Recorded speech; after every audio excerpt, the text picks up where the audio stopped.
فرمایا یہ یہودی اور عیسائی تم سے ہرگز راضی نہیں ہوں گے. یہ قرآن ہے اور سادہ ترجمہ تفسیر کی بھی ضرورت نہیں. یہ معاہدے کر لیں، محبت کے وعدے کر لیں، یہ تم سے راضی نہیں ہوں گے. کب راضی ہوں گے؟ حتی تتبع ملتہم، یہاں تک کہ تم ان کے دین کی پیروی کرنے لگ جاؤ. میرا جب پہلی دفعہ پاسپورٹ بنا تو میں نے سارا پڑھا، کتابیں پڑھنے کا شوق تھا شروع سے. اس کے ہر صفحے پہ لکھا ہے کہ سوائے اسرائیل کے، یعنی آپ پوری دنیا میں یہ سبز ہلالی پاسپورٹ لے کے جا سکتے ہیں، خبردار اسرائیل آپ یہ پاسپورٹ لے کے نہیں جا سکتے. یعنی اتنی نفرت کسی ملک سے کہ اس پر لکھ کے چھاپ دیا ہر صفحے پر کہ یہ پاسپورٹ سوائے اسرائیل کے ہر ملک کے لیے کارآمد ہے. میرا سوال ہے عرب کے ان لیڈروں سے جنہوں نے اسرائیل کے ساتھ معاہدہ کیا، مجھے بتاؤ تمہیں فلسطین کی بیٹیاں بھول گئی نا ساری کی ساری؟ تمہیں وہ ماں بھول گئی نا جو مسجد اقصیٰ کے دروازے پہ کھڑی ہو کے چیخیں مارتی تھی اور کہتی تھی کوئی علی کو خبر کرو کہ میری بچیاں قید میں ہیں؟ وہ بھول گئی؟ تمہیں وہ بہن بھول گئی نا جس پر شراب کی بوتل انڈیلتے تھے اسرائیل کے فوجی؟ وہ آپ کو ابھی بھی ویڈیو مل جائے گی. وہ انڈیلتے تھے شراب کی بوتل، اسے پکڑتے تھے، دست درازی کرتے تھے، اور وہ بیٹی کہتی تھی یا رحمت للعالم. بھول گیا تمہیں وہ سارا کچھ؟ تم نے 1 منٹ لگایا اور تم معاہدہ کس سے کروا رہے ہو؟ امریکہ کے صدر سے. اتنا ظلم کیا تم نے، اتنا قاتل کے ساتھ معاہدہ.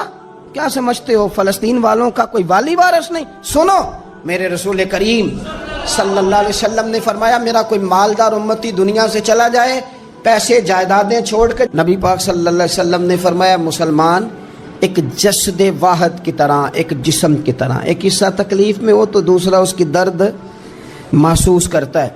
انسان کے وجود کے اندر سب سے قیمتی اس کا دماغ ہوتا ہے، اسی سے سوچتا ہے، اسی سے وہ عمل کرتا ہے، اسی سے منصوبہ بندی کرتا ہے، اسی سے وہ مومن ہوتا ہے، اسی سے معاذ اللہ کافر ہوتا ہے. اور وجود کے اندر جس کو درجے کے لحاظ سے بولنے میں بعض اوقات کم درجہ سمجھا جاتا ہے وہ پیر ہوتے ہیں. اور تو میری ٹھوکر کے بھی قابل نہیں، میں تجھے جوتے کی نوک پہ، پیر کی نوک پہ بھی نہیں سمجھتا. ہم یہ کہتے ہیں محاورتاً کہ تو پیروں کے قابل بھی نہیں، یعنی سب سے اعلیٰ درجہ دماغ کو دیا، دل کو دیا، اور سب سے ہلکا درجہ پاؤں کو دیا. لیکن مجھے بتلائیے گا اگر کبھی پاؤں کی سب سے چھوٹی انگلی، چھنگلیا، چیچی، اس پہ اگر کبھی زخم لگ جائے تو جسم کا سب سے اعلیٰ حصہ دماغ ہے، دماغ نے کبھی یہ کہا ہے کہ چھوڑو یہ تو سب سے نچلا درجہ ہے، نہیں جانا ڈاکٹر کے پاس، اتنا ٹائم کہاں ہے، رہنے دو، چھوٹی سی تو انگلی ہے، خیر ہے؟ ایسا کبھی ہوا ہے؟ دماغ فوراً کہتا ہے کہ باقی کام بعد میں کریں گے، پہلے ڈاکٹر کا پتہ کرو، اس کو مرہم پٹی کراؤ، کیونکہ اسے پتہ ہے کہ اگر یہاں درد رہی تو باقی جسم میں بھی درد رہے گی. اور یہ بھی پتہ ہے دماغ کو کہ اگر میں نے یہاں علاج نہ کرایا انگلی کا تو کہیں پیر بھی سارا زخمی نہ ہو جائے، اور اگر پیر کا علاج نہ کرایا تو ٹانگیں اور باقی وجود تک بھی زخم نہ آ جائے. لہذا دماغ جلدی فیصلہ کرتا ہے، ٹیسٹ کرانے کا، چیک اپ کرانے کا، دوائی لینے کا، مرہم پٹی کا. اور میرے بھائی مسلمان ایک وجود کی طرح ہے. یہ تو ہو سکتا ہے کچھ مسلمان ملک غریب ہوں اور کچھ کے پاس تیل کے کنویں ہوں، کچھ کے پاس سونے کے پہاڑ ہوں. یہ تو ہو سکتا ہے کہ بعض اوقات یہ وہ سمجھ لیں کہ ہم اعلیٰ درجے کے ہیں، لیکن یہ یاد رکھیں اگر ایک جسم کی طرح ہیں، سوچتے ہیں اور ہیں، کیونکہ نبی پاک نے فرمایا ہے، اگر اس طرح سوچتے ہیں تو پھر میرا خیال ہے کہ جس طرح تیل کے کنویں والے کو اپنی درد ہوتی ہے نا، سونے کے پہاڑوں والے ملک کو جس طرح اپنی درد ہوتی ہے نا، اس طرح اسے کسی کو بھیکارت کی نظر سے دیکھنا نہیں چاہیے، چونکہ جسد واحد ہے.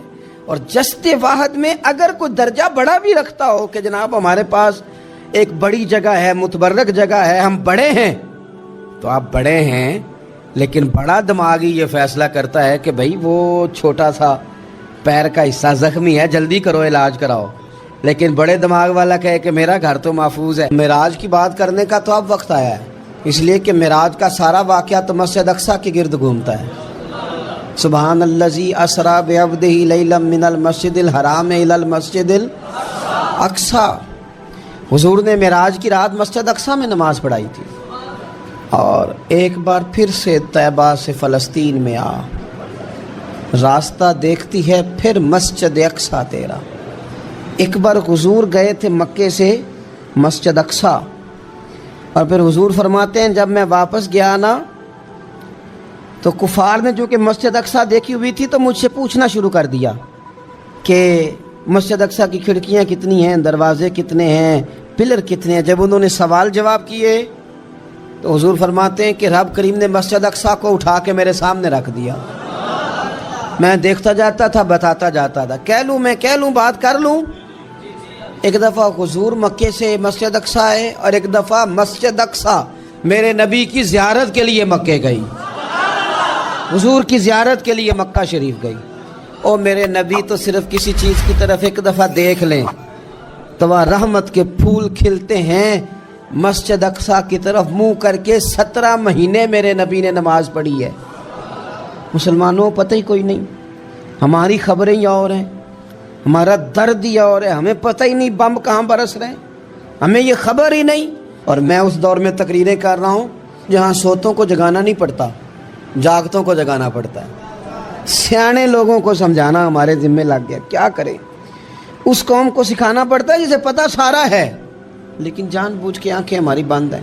یہ مولوی کو بات کرتا تو لوگ کہتے دیکھو مولوی گالی دیتا ہے، لیکن اگر قائد اعظم محمد علی جناح کہے کہ اسرائیل امریکہ کی ناجائز اولاد ہے تو پھر تو تمہیں ہضم کر لینا چاہیے نا، پھر تو لبرل کو بھی ہضم ہونا چاہیے نا کہ قائد اعظم نے کہا ہے، اور اس ناجائز بچے کو تم نے اتنی طاقتیں دے دی کہ وہ مسلمانوں کے قبلہ اول میں نماز پڑھنے والوں کو بھی نہ بخشے۔